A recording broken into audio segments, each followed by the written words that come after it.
Fuck is. I fell asleep amidst the flowers for a couple of hours on a beautiful day.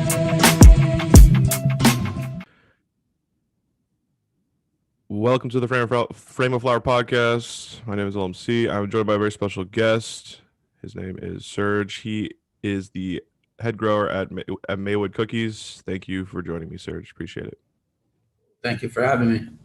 Yeah, so let's just start out like with your background. Where are you from? Kind of what got you to where you are now? Pretty much. I grew up right here in LA. Started smoking weed in the 7th grade, and shortly after that, when I was 15, I found like a bag seed in a bag that I had gotten, and I germinated it and watched it grow. Was fascinated by the whole process. I actually got arrested growing my first plant. I was 15 and ended up going to like juvenile hall for it. Since then, I've had a passion for the plant. You know, everybody told me, it's bad for you and it'll fuck your future up, this and that. But I decided, it did a lot for me medicinally. I have a lot of anxiety and other things. So decided I was going to take that route. And, throughout high school, I was just growing bud and selling weed in high school, and kind of just led into what it is right now. So Love that, dude. I love that. It's like, everyone keeps telling you, don't do this. And you just kind of stubborn, right? And now it's led you to like this amazing industry, and, you're working for this awesome company. And I love that. That's dope. So you found a seed and you just happened to you just germinated. You're just curious and you just wanted to do it. That's pretty badass, dude. yeah, Better than me. I'd have been thrown out. I've been calling somebody like, why is there seeds in here, man? yeah. I mean, I was young. It was some good bud. It wasn't all seeded out or anything. Yeah. I still remember it like yesterday. So it was a cool little experience that got me like liking the plant a lot more. So It's like some fate almost, some good bud, but just one seed and you just happen to spark your interest. That's awesome. So you're the head grower at Cookies Maywood. What were you working jobs before that? Like where? yeah, pretty much. I was like, neck deep in the industry, just growing to provide for my family and to provide medicine for me and my friends. So when I was about 18, I rented out a house and blew up the garage, just, put 8 lights in there, and it went well. So I got another house, started growing in another house, and that led to like a warehouse.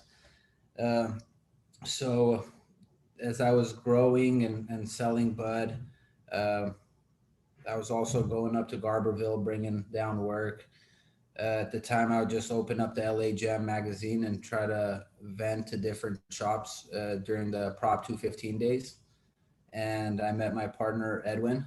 Uh, we built a relationship, and he helped me get my first dispensary license and all that. So from there, just been doing the Prop 215 thing. Went through a bunch of raids. They raided our dispensary in Sunland 2 times. Uh, and yeah, like one thing led to another. Opened up a grow shop, like a hydroponic shop. Did that for about 6 years, and then decided, the retail end of things wasn't really my thing. I was better with plants than I was with, humans. So decided to get back into growing. Uh, Started like a little black market spot, and worked on, as the laws were changing towards recreational in California. I started doing my homework, approaching certain cities and seeing if we could educate the city council and the residents. So we came to Maywood, and we started that out in neighboring cities as well. But we spent a lot of time over here educating the city council, and eventually ended up getting a license over here in Maywood. Mm-hmm. And we started, as that was progressing, we started scouting out possible buildings and whatnot. and we found the building in Maywood that we're at right now. So as we were building that out, one of my partners was a mutual partner with Berner. They were doing the cocoa nugs together. His name is Alex. So Alex had brought by Steve LaBelle's their partner as well on cocoa nugs. Yep. So Alex and Steve happened to be coming by the building just to see progress on the building, and I think Berner might have been working on a track with Scott and Steve. So he just happened to FaceTime Steve LaBelle, and Steve's like, "Yo, I'm at this cultivation place that they're building out right here in Maywood." So he let him see the spot, and he liked it. He wanted to come tour the spot. So that's how, like, my involvement with Berner and Cookies. Wow, that's amazing. That's insane. That's that's some fate shit, dude. That's insane. So yeah, that's so I was gonna ask about. So what's it like to work with Steve Lobel? I'm curious. Like, I'm very curious about him because I he seems like this kind of character that's just been he's been super successful in music and he's like so super connected and um yeah, I'm Been curious like about a mentor to me. I met him in 2016, and he's a real straightforward businessman, and you know he's been in the music industry for like 34 years, managed some of the biggest names in hip hop. So like I was just trying to soak up game, being around a legend like Steve. I learned a lot from him, spending time with him. But yeah, he's just a straightforward businessman, is what I could say. He's all about it, making deals happen and doing what he says he's going to do. So Yeah, that's the sense I get. This is when I see interviews with him and stuff. He is very straight to the point. Like, he's no, he seems like he seems good to work for. Yeah, that's all. That's amazing. So, and when did the Cookies Maywood store, by the way, open up officially? I'm curious. it opened up in 2018. I believe it was January 11th. We kind of rushed the opening to make Berner's album drop. It was Hmm. his mother had passed away, so he wanted Hmm. something to change the energy of that day. So we worked hard day and night to kind of make the opening, uh, and it was good. It was a good turnout. So January 2018 was our opening. Wow, that's amazing. So I'm curious. So have you been hearing about what's happening over at the WeHo one, where they're like all the neighbors are complaining? Do you guys have ever any problems like that ever? I'm curious. Like just with because there's just it's so popular. Like so many people come. Like you know what Yeah, I mean. So I mean, did we have like similar problems over here in Maywood? yeah, or like We had doesn't a seem like I would have heard learning about that. curve with like the traffic flow and all that. We wanted to be good neighbors for the residents over here, as well as like the neighboring businesses. So we're really mindful, and we keep in close communication just to keep everybody happy. But it did get busy for a while, and we did piss some people off, and little by little we made some adjustments to kind Yeah, of take yeah, care. yeah. No, it's one of those things. I remember I did like a little piece on it. It's just like you guys are just so it's just so popular, and so many people are coming. So excuse me. Woo, my bad. But no, but it it seems like you guys made the adjustments and stuff. But I mean that's kind of a good problem to have, and obviously if you make the right adjustments, that should be fine. And so Maywood, where is Maywood? Okay, so I recently when I was in LA, I've been to LA a couple times. I'm gonna start to go there a little bit more, but uh, I'm from Seattle, so I have no idea. I'm pretty lost in LA, but I kind of realized that it's like LA is like a collection of like neighbor like little towns. Yeah, smaller unincorporated cities are all like in the greater LA area or LA County. So uh, we're like right on the outskirts of the city of LA, and we're on like the East LA side. So you have all these little cities. Maywood is about like 1.1 square miles, the whole city. So Wow. really, really small city. Uh, and we made a huge impact over here as far as like jobs we've created for the city residents and neighboring cities, tax revenue that we give back to the city, uh, random charities that we do, Thanksgiving, back to school, and a bunch of other shit, Christmas time. Wow. So yeah, it's a cool little area to be in. But LA is so huge; it's like the third biggest market in the world, I think. I mean, it's the I bet it's the third biggest. Yeah, and I mean, you guys are like California is the fifth biggest economy in the world. It, like literally, you're like California literally is like after I think it's Germany. Yeah, that's huge. Yeah. It's like U.S., China, Japan, Germany, California. Nuts, right? It's nuts. That always blows my mind every time I say that. No, that's insane. So I want to go back to maybe so like how was Prop 215 for you? Because I've heard a lot about it. I know it was kind of a wild time. Great, man. It was like the golden era, Hmm. as far as uh, I feel like the vibes in the industry were a lot more pure. Right now, the floodgates open to like a lot of bankers and a lot of, suits that came in that have no love for the plant, that just want to exploit the shit out of the plant and make a profit. So I uh I liked it back then a lot more. And the market was a lot more fair to the consumer too. We had more compassionate pricing, taxes, you didn't have the government gouging the consumer. Yeah, all in all, I loved it, and it kind of gave us our start in the industry. Regulations weren't as tight as they are right now as far as licensing. We were a part of like a wave of shops that opened during the hardship era. So like if you put in an application after the deadline, you would kind of explain your hardship, and they would review the application, and while they were reviewing it, you had the right to operate a dispensary. So that was like Wow. cool. Everybody figured it out, and we were in that crowd. So we started. We got two shops licensed, and we kind of focused on bringing like quality NorCal meds, because at that time, like 2007, 2008, uh, the indoor cultivation scene wasn't that big in LA. There's a It was handful. mainly up in Sacramento kind of area, or yeah. So we would go up to Humboldt Mm.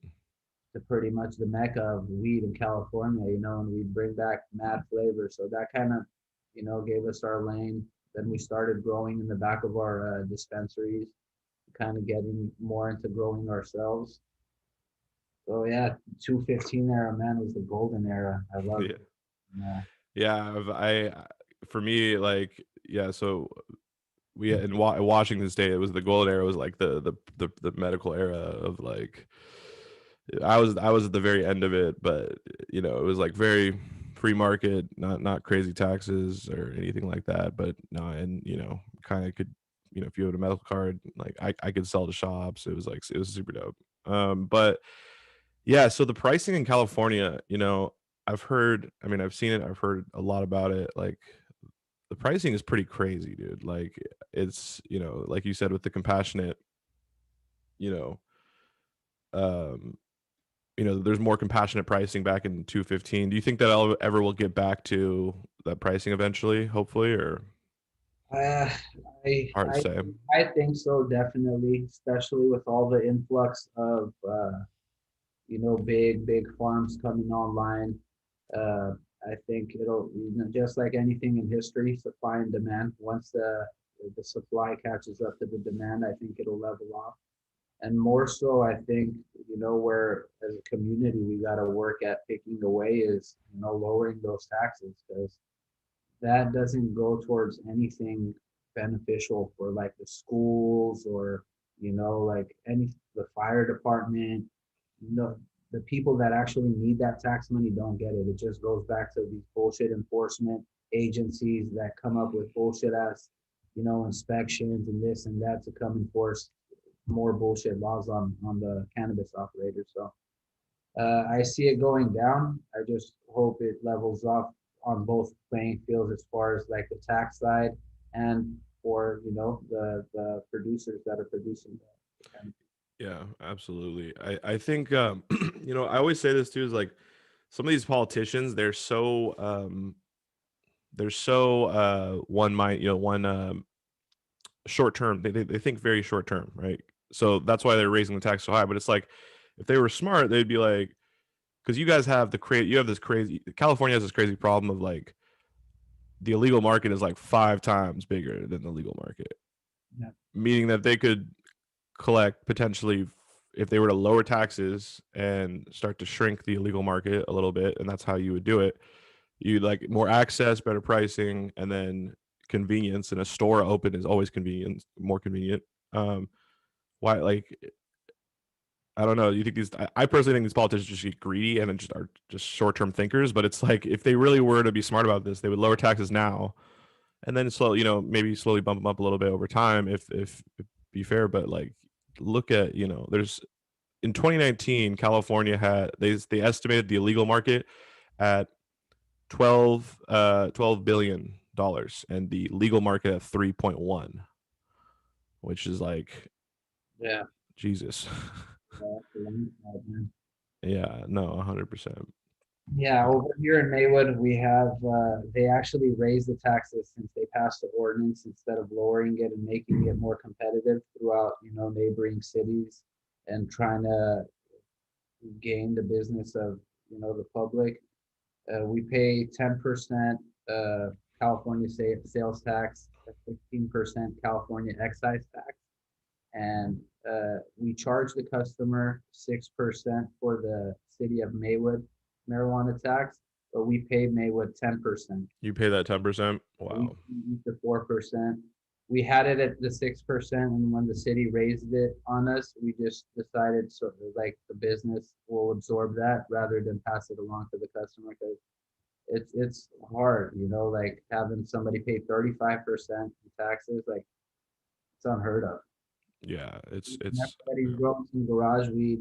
It sucks because it's probably sprayed with a bunch of shit or grown with PGRs or definitely won't pass testing, but it's the only affordable alternative that you have.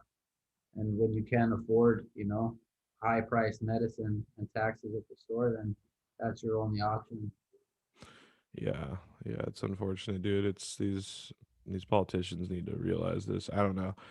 It's just I don't know. It's greedy as fuck to me. It seems like, but and it also just is stupid. It's not even like smart thinking long term. Yeah, that's crazy. So you know what's crazy to me about LA is like the fact that you can like I mean it still kind of happens today, right? But like there's like just so many of these like illegal shops that pop up and it's like people like start brands like real brands in the illegal market and then potentially can carry them over to the legal. I always find that so interesting and like that's like really LA is the only place you could do that in my opinion. Like what's your thoughts on that? Yeah, I mean the culture is heavy over here, and that's how all the original so-called like legacy brands started. It was all uh, done in the black market illegally. Uh, so it's crazy that you say it only happens in LA. I didn't really think of it like that, Think about it, dude. Think about it. Think about it. Well, it might happen a little bit in New York, but it's really just big markets. Like, because I think what you need is you need to have enough people doing it to the point where you're going to get lost in the crowd. There's so many of you. Because if you're like isolated or if there's not that many of you, like yeah, you, cops will just pick you off, right? Like, yeah, yeah, right. So it's like you're hiding in the crowd of all these same people doing the same thing. And so you need that large number of people, meaning a big market. But yeah, no, guy, trust me though, LA is different with that, dude. It's yeah, y'all are different for that. Yeah. right now, like plus the game in general, not just in LA, everywhere in the world, shit's getting watered down. Everything's becoming like, just more towards branding. Everybody's got a flashy ass Mylar bag and they're making a couple of fucking t-shirts and boom, they're a cannabis brand now.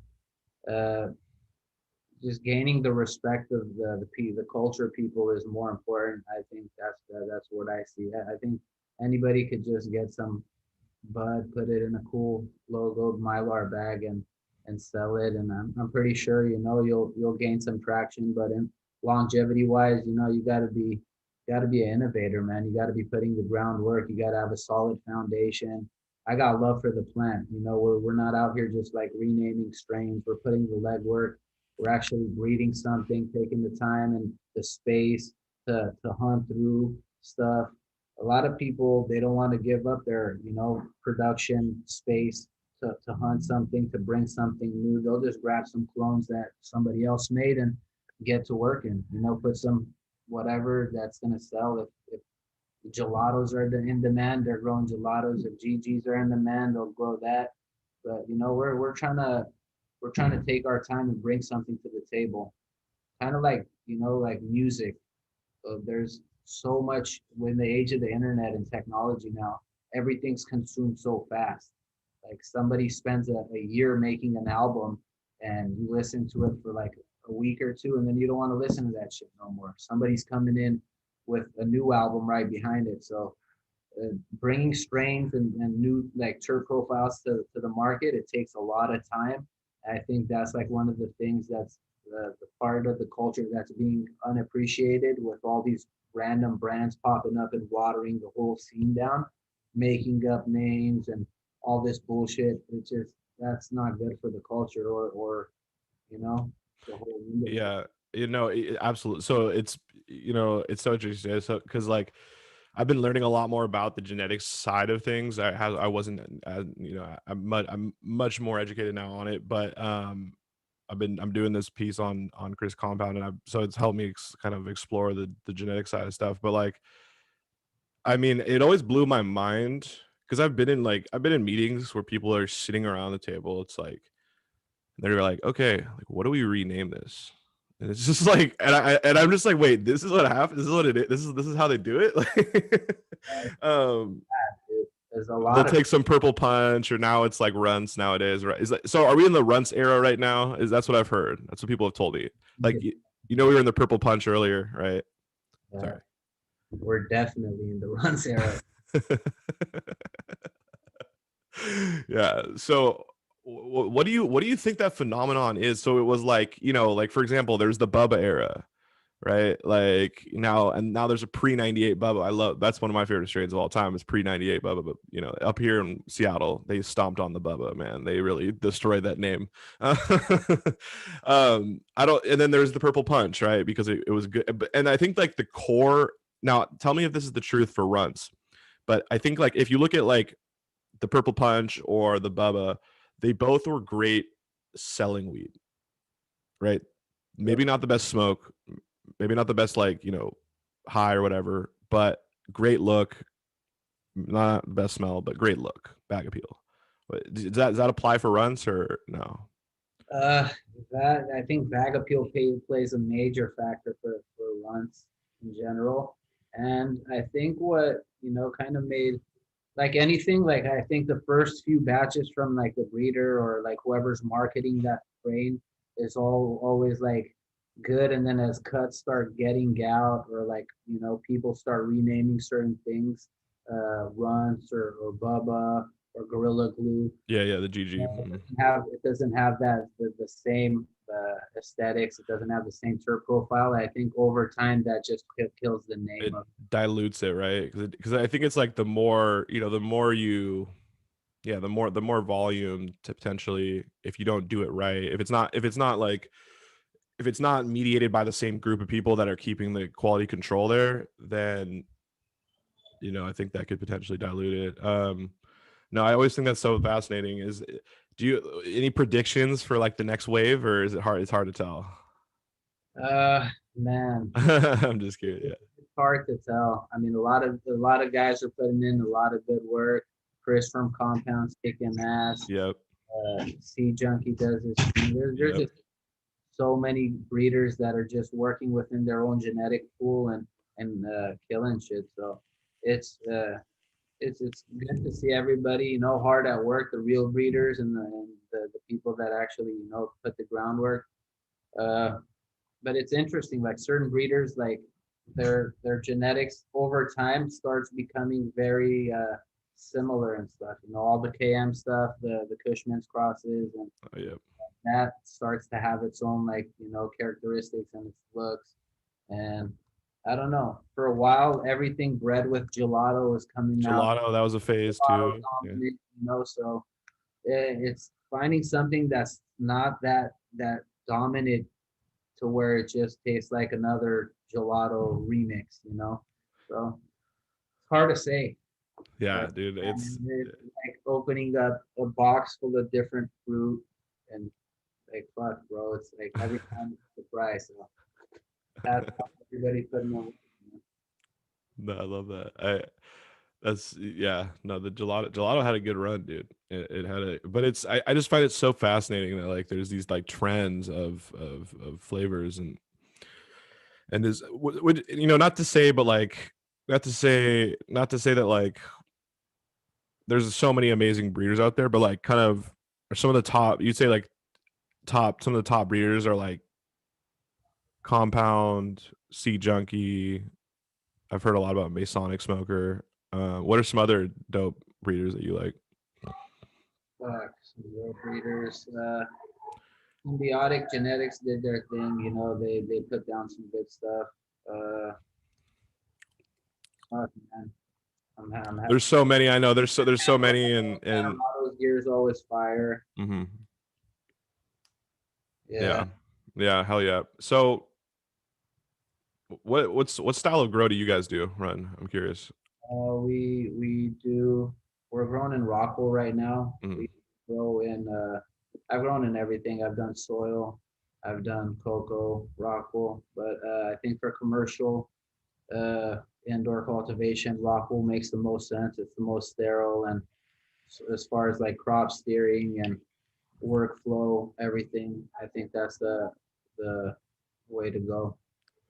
Yeah, because I know like there's some like like I said, I'm really not I know a good amount, but I'm by no means a growing expert at all. But cocoa is kind of like takes a lot longer, and people kind of more of the people say that like, oh, cocoa is like how you grow the bed, but that's not. I mean, I've heard that like for commercial, I've heard that too. Like commercial Rockwell is without a doubt the best. Yeah, I mean, you get depends. all types of different opinions from everybody. Some people say living soil is like the way Yeah, to when it brings out the most expression and the characteristics in the bud. Some people like cocoa, some people like rockwood. I think it's all personal preference.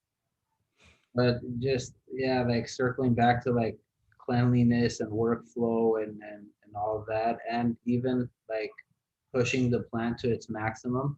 I think Rockwell is the way to go. We have substrate sensors that we're getting back data from, and all our feeds are pretty much tailored to that strain in that room, how it's performing, how it's consuming the fertilizer and the water. So based on all that data, we just adjust our feeding techniques. that's amazing. That's a badass, dude. So yeah, I love that. So about the date, like how has data? So I've talked about this in another piece I did, but a data is kind of it's like the most valuable commodity now in the world, whether it's on us or on growing plants or um how has data helped you guys? Have you seen like significant changes? Has it really like Yeah, yeah, significant changes.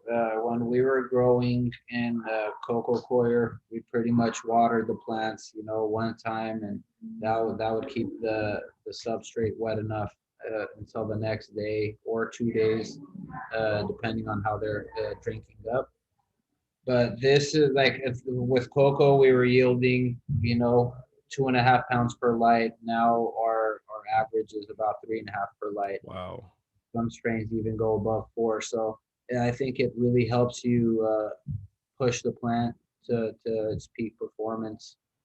100%. And that's insane. So really push you up like another pound and a half. That's wild. It's funny. So like uh what's his name? I think it's Mike McCarthy. He was the Packers head coach, right? And he never used analytics. He never used data to like determine how he would like make certain moves.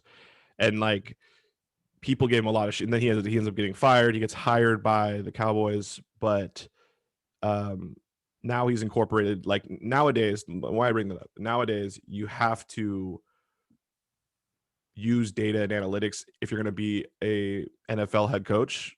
Is that going to eventually get to the point with growing, do you think? Like where you're going to have to, or no? Yeah, definitely. Because I mean, it's scaled up a lot from, the setting that we used to be in, couple hundred light warehouses.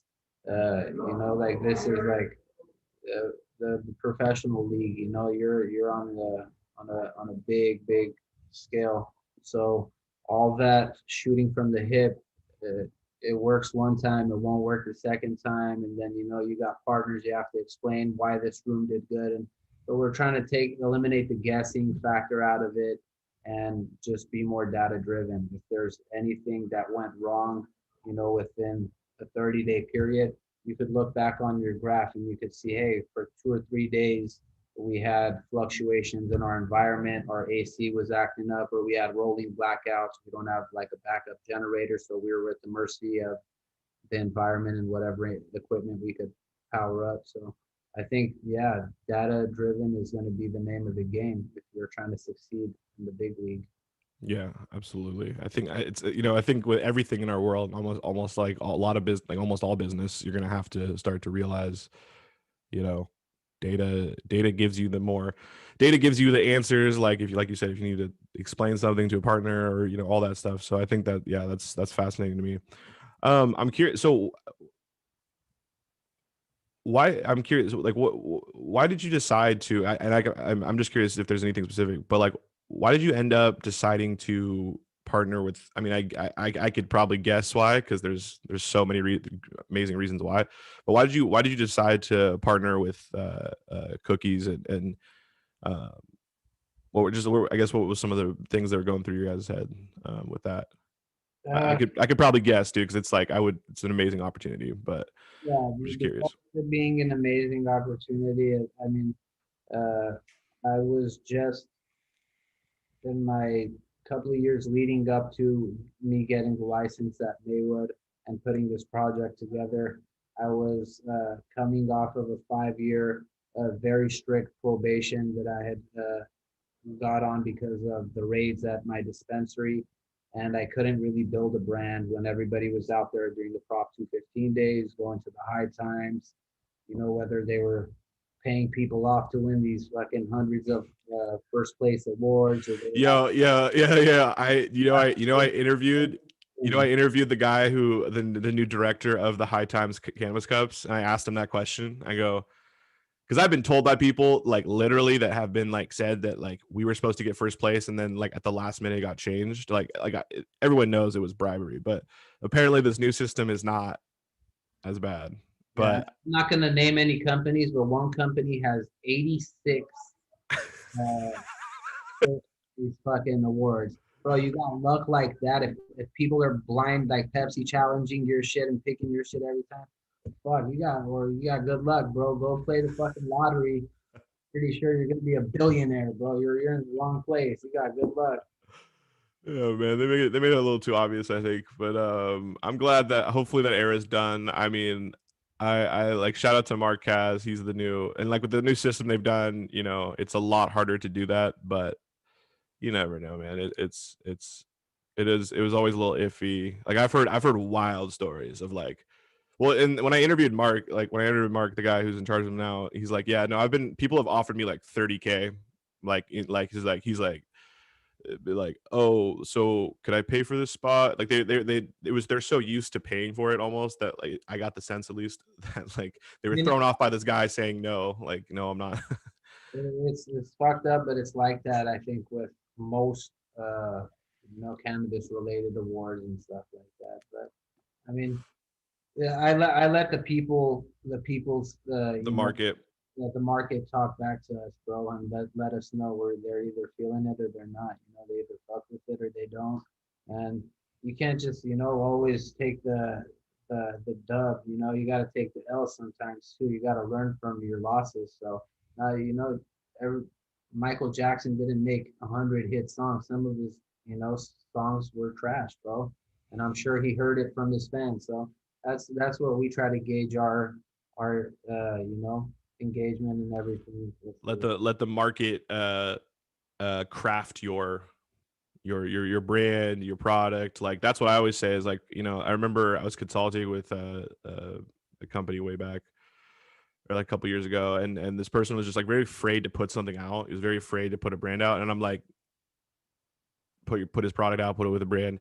But it's like, no, no, no, you need to do that. That's what has to happen because you need to let the market craft, let the market formulate what you're going to end up being. Because it's not like what you start out with is going to be the end result. You have to get that feedback. So like, and I'm all about like failure is good in a sense. Not good like you don't aim to fail, but like the higher volume of failures, the more you're going to be able to learn from it, right? You're going to be able to make those changes and stuff and let the market, you know, formulate it. But yeah, you're right, dude. The best feedback, you know, no offense to these cannabis awards, but yeah, fuck those cannabis awards. Like they're they're just very subjective, and personally, what I always think is, you know, and this is why I like what High Times is doing now is they've opened up, like they have like 4,600 judges now instead of fucking five. Like, Yeah, you, you know, but I think that idea of more judges kind of correlates with like let the market, the greater market decide, because that's what will, you know, best pricing, best quality, best, you know, overall brand perception is a big part of this now.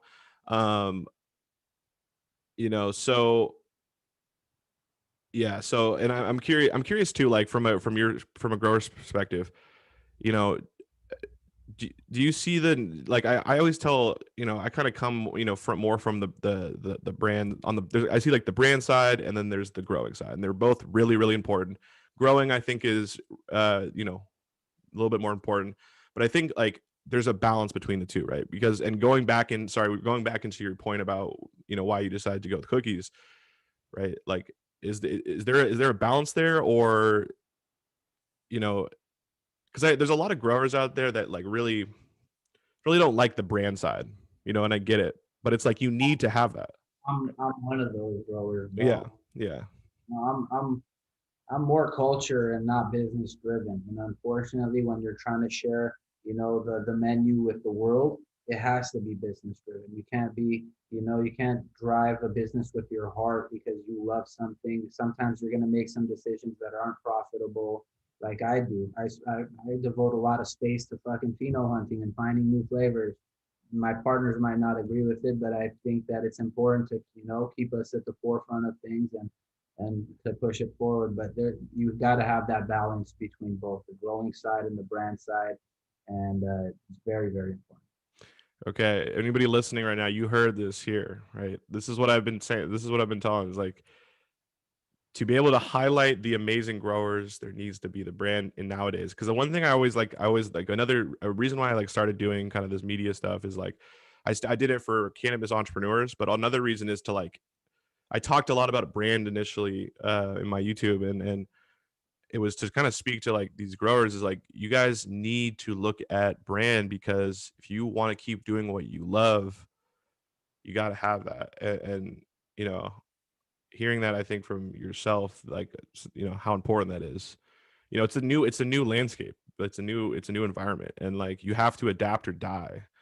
And now, you know, it used to be more so like this was growing, this is brand right here, and now they've kind of gotten like this. Now they're almost, you know, balanced a little bit, you know. But you know, I do think that it's important for you know, people, for growers to know that, because I want all these people that have been doing that, you know, that have this love for the plant to keep doing it, you know. Yeah, uh, well, don't you got to evolve or die, man. Like you said, you guys, whoever's listening, that's got passion, grow some good pot. Work on a brand so you can showcase your work, or else it's gonna get hard.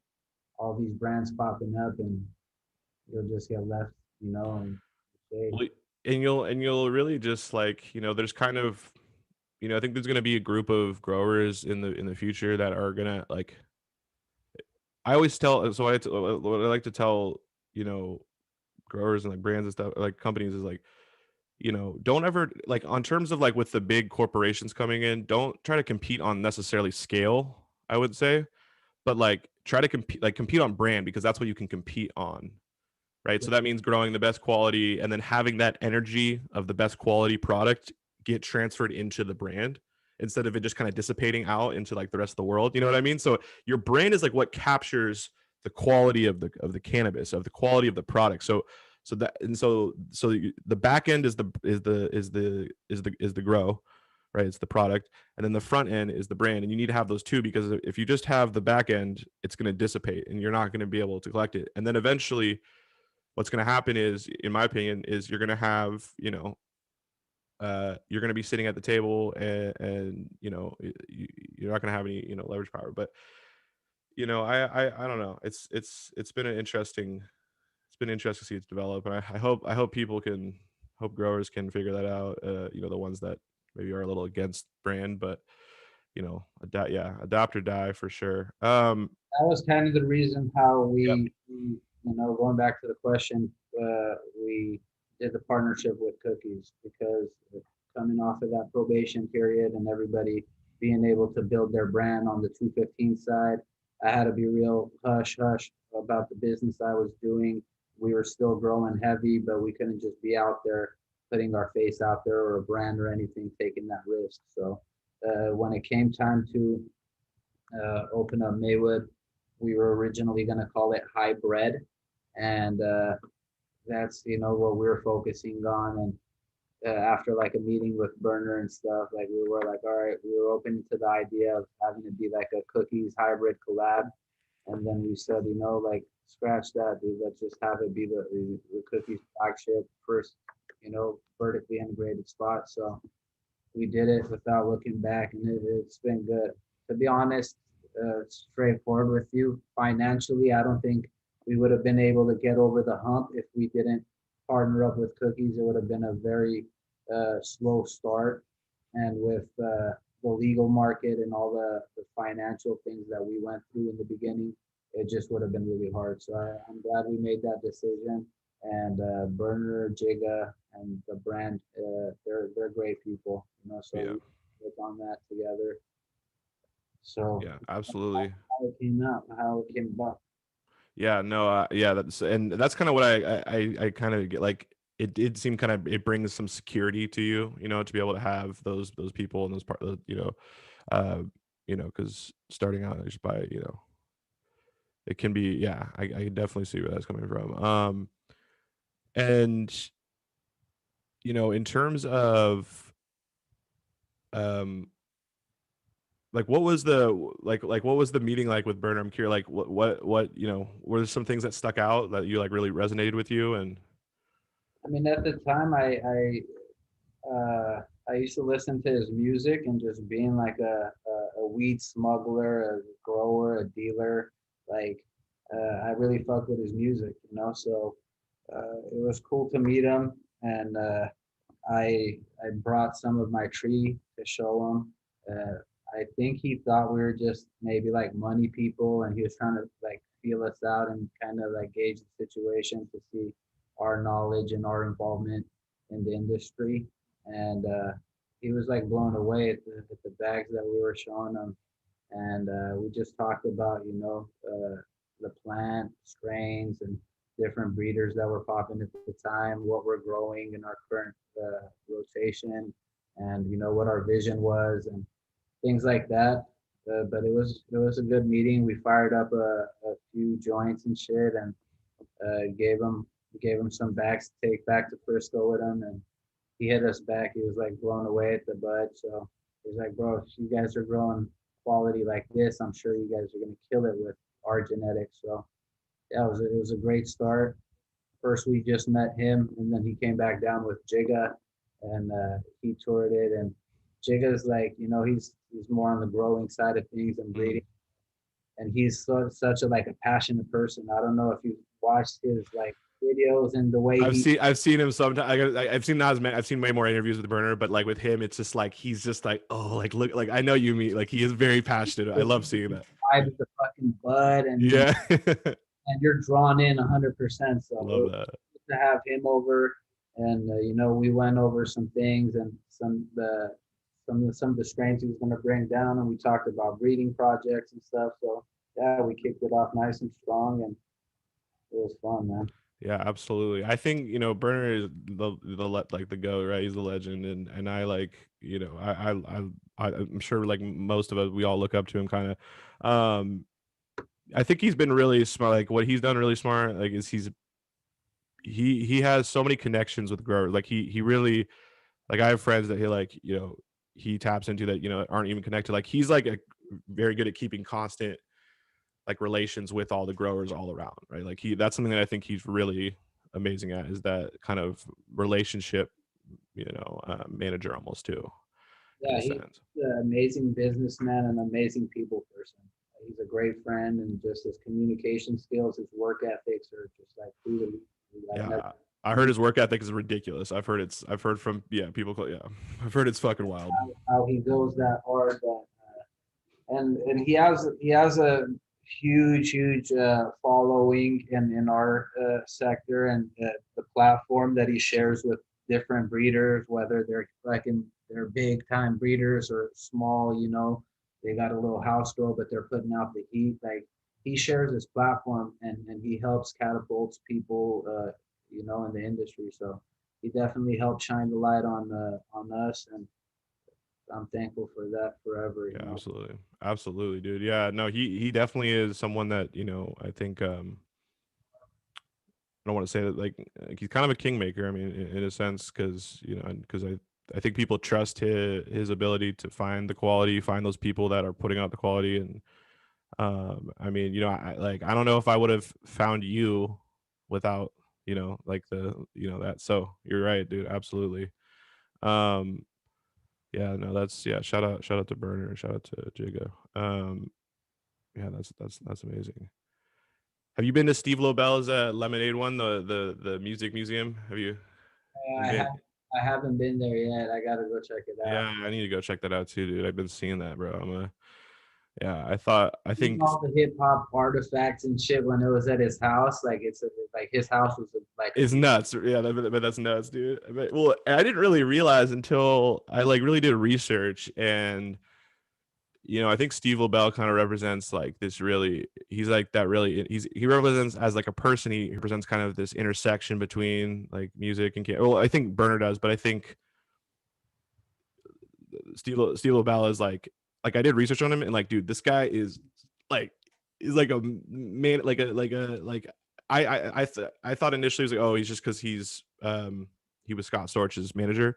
No, this guy is like a hip hop legend. He's like one of these people behind the scenes that have like I saw this clip of him with Kendrick Lamar, and like talking like, yo, like tell him about that time way back. Like you just see Kendrick Lamar like literally just go, yeah, like this is the big homie. Like put me and Nipsey on, put J Rock on, put like just all these people. It's why, yeah, I didn't really know. I had no idea who he was until I looked him up and like realized it's like, whoa, dude, this guy is legit.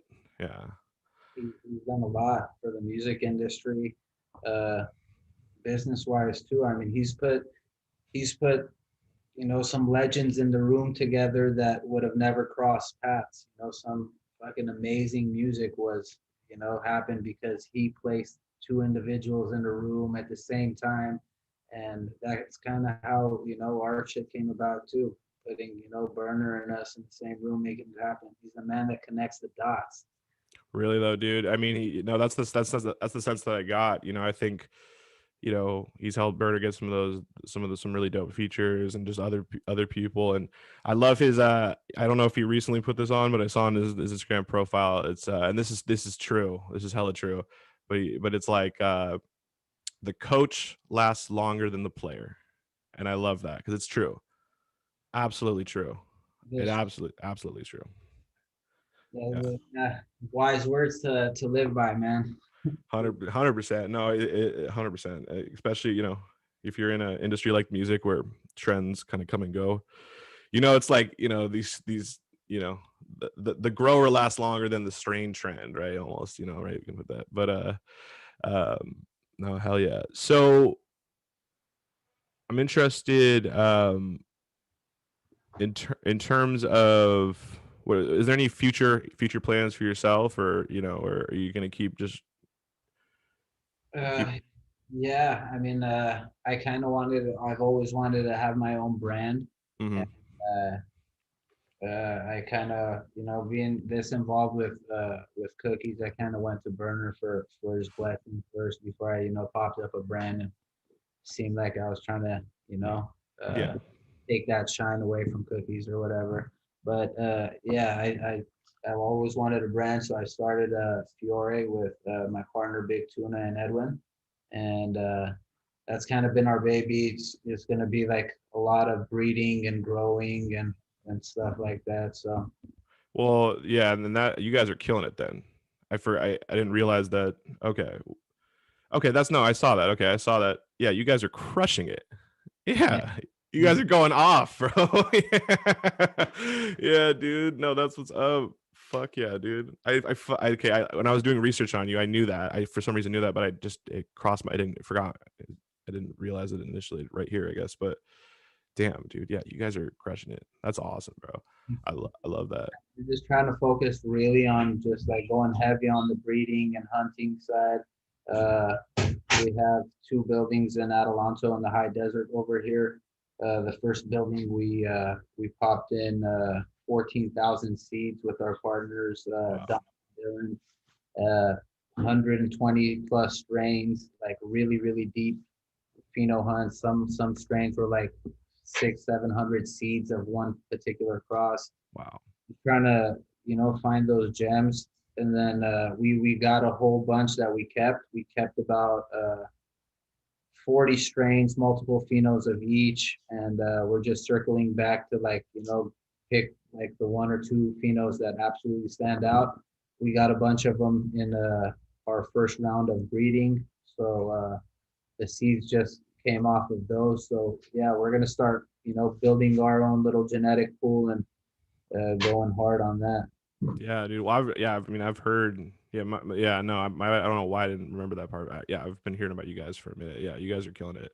And I do think it's dope too that you guys kind of you started that other brand and you're kind of also kind of you knew it was important. It's also a passion. It seems like of yours, but you know how important that breeding is, how important that gene pool is, and not kind of just giving that up, always keeping that in. So I think that's super smart of you guys. That's super dope.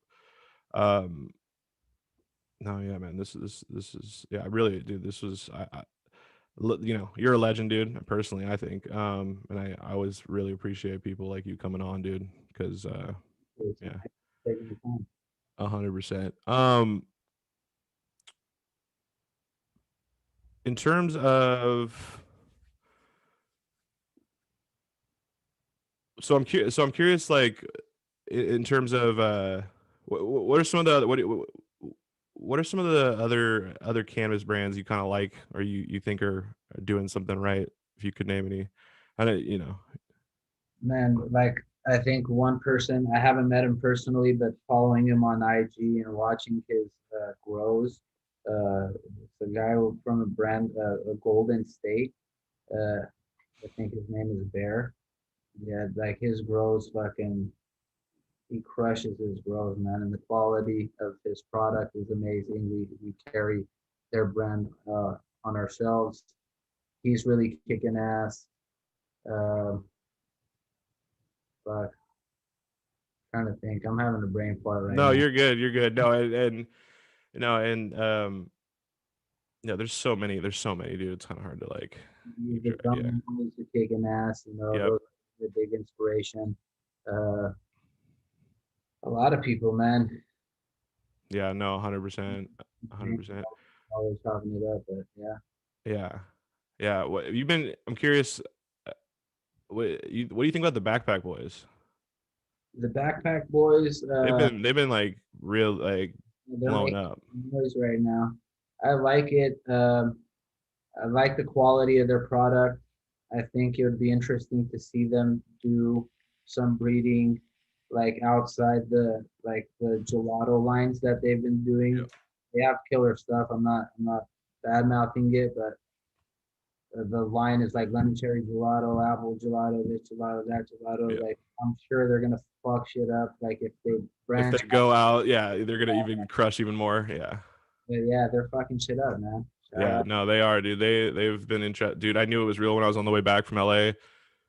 And there's three different random people on the plane were wearing Backpack Boys. I was like, what the fuck, dude? Like, I was like, these guys are, and I've been hearing about like, and people, I'm tapped in with like I have people that like literally are like just look on the lookout for brands and like who's kind of on the rise and stuff. They'll be like telling me and stuff, and I've been hearing Backpack Boys a lot. But that's been interesting. You said a Golden State though. The other one is that the other the A Golden State. A Golden State. Okay, I'm gonna check them out. I don't know if I've heard of them. That's super dope. That's super dope.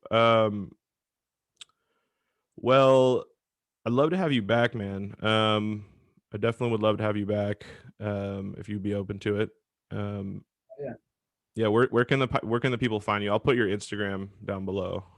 Yeah, my Instagram is Surge_cannabis with 2 S's. And yeah, that's Yeah, pretty much the only platform I'm really on right now.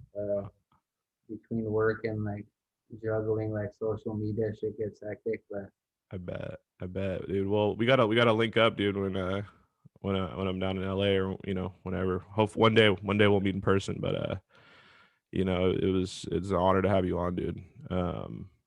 Yeah, dude, definitely would love to have you come back, guys. Go check out his Instagram. The link will be down below. And yeah, man. So this was the Frame of Flower podcast episode number, God, I always forget, 44, with my man Serge. Thank you again, Serge. appreciate you for having me, bro. Thank you for your time. Appreciate you.